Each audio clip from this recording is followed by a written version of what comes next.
बिस्मिल्लाहिर्रहमानिर्रहीम। अस्सलाम वालेकुम। सऊदी उर्दू न्यूज़ के साथ मैं हूं साबिर नूर।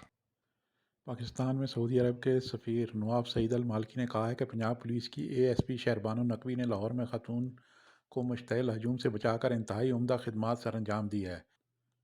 सऊदी सफ़ीर ने कहा है कि शहरबानो नकवी ने एक गलत फहमी के नतीजे में खातून की जान को दरपेश ख़तरात से उनको बचाया है और इनके इस जज्बे और हिम्मत से मुतासर होकर उन्होंने शहरबानो नकवी और उनके ख़ानदान को हज पर भेजने का वादा किया है।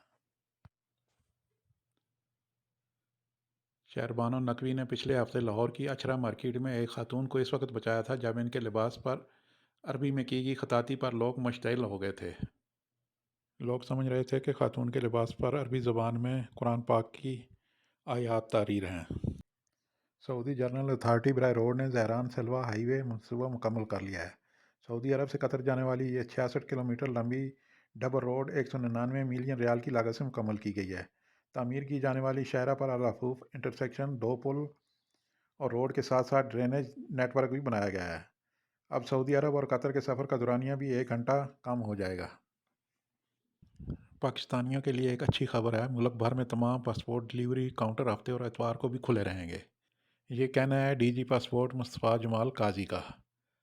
उन्होंने कहा है कि इस इकदाम का मकसद आज़मीन हज को सहूलत फराहम करना है। 2 से 31 मार्च तक हफ्ते और इतवार को काउंटर खुले रहेंगे।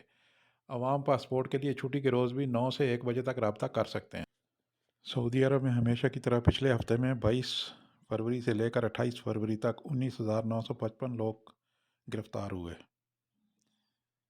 इनमें से 9,000 को अकामा कवानीन की खिलाफ वर्जी पर, जबकि 4,000 को सरहदी कवानीन की खिलाफ वर्जी पर और 3,000 लोगों को लेबर कवानीन की खिलाफ वर्जी पर गिरफ्तार किया गया। 1,000 के करीब ऐसे लोग भी गिरफ्तार हुए जो सरहद अबूर करके मुल्क में गैर कानूनी तौर पर दाखिल होने की कोशिश कर रहे थे। इसी तरह 100 के करीब मुल्क से बाहर जाने की कोशिश पर भी गिरफ्तार हुए। 6 ऐसे अफराद को भी गिरफ्तार किया गया जो गैर कानूनी तारकीन वतन को सहूलत फराहम कर रहे थे। लास्ट में एक नज़र आज के रियाल के एक्सचेंज रेट पर। Thank you for watching Saudi Urdu news.